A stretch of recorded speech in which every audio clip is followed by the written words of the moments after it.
siya ring bunga? Ay ako, hindi ako masyadong naniniwala dyan. Kasi hindi naman sa lahat ng kaso, nagkakapareho ang puno at saka ang bunga. Kung sa bagay, minsan, mas magaling ang puno kaysa sa bunga. Minsan naman, mas magaling ang bunga kaysa sa puno.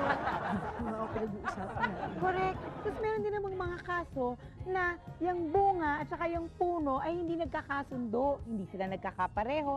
Nagiging para silang aso't pusa. Meron din namang case na yung bunga ay mas magaling sa puno.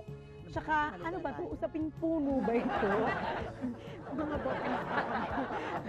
Actually po, naguguluhan na kayo, I'm sure. Dahil kami rin naguguluhan, kaya didiretsuhin na namin kayo. Usapang mag-ina po tayo ngayong araw na to sa SIS. That is right. That's why. Join na kayo sa amin ni Sis para sa isa na namang oras ng tsikahan tungkol sa mga puno at bunga. Dito po sa... Ang galing ba? Kasi pinag-uusapan namin kanina ni SIS. Kasama po natin ang mga mag-iina. Kasama kanilang mga anak, syempre. Umpisa na natin kay L.A. Lopez, kasama ko ni Mami Susana. Of course, between Escalante. And Mami Gigi. Yes. Si Nico, kasama na kanyang mother. Si Mami Ali. Yung amin, Hindi ka maamin namin. single. Oh, good morning. Okay, syempre start tayo. Lahat ng mommies, may mga fondest memories ng mga anak nila habang lumalaki ang kanilang mga anak. Ang mga growing years. Oo, yung mga hindi nyo makakalimutan. Sige, Mami Ali, anong fondest memory? May ganun ka eh. Ayun, ako, ano ngayon? Parang alam ko na yung personalidad niya nung siguro mga 3 years old yung kuya niya, 2 siya. Ay, siya pala ang Ang mas bunso. bata. Oo, siya yung mas bata. Itong kuya niya, may mahaba kaming hallway eh. Malapit yung kuya niya. Mama! Mama! Ganyan ko ni Nico. Nico! Tika dito! Ganyan pa yung lakad niya. Gumaganon sa sa hallway. Ganyan. Likat mo tayo kuya mo! Hindi ko naman siya kinagatin. Ano ginawa mo? Naipit siya.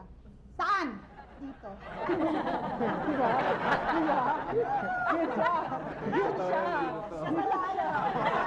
Dinanay ka agad, di ba? Sabi ko, ganun personalidad. Uy, nakaka-visualize. Nakakatakot tumikit pala dito. May limit ako sa limit niya. Naipit siya dito. Sabi-sabi ako dito. Oy, Mami, ito. Pinawisan tuloy ako. Kasi nung nag-release ako ng album for Ivory, kumakanta ako before sa recording. I had this album. Pag uwi ko, di syempre, excited ako. Pagkita ni Ellis, yung mga 2 years old lang siya nun. Pagkita niya, inis siya talaga, tinanggal niya yung cover, kumuha siya ng picture niya, nilagay niya dun sa album. Bakit lang daw, ako lang ang may album. Hindi siya ka-joy. Sinagay pa niya dun sa ibabaw ng aparador. Oy, ngayon, Oo, kasi dyan. Okay. Ikaw, Mami Gigi.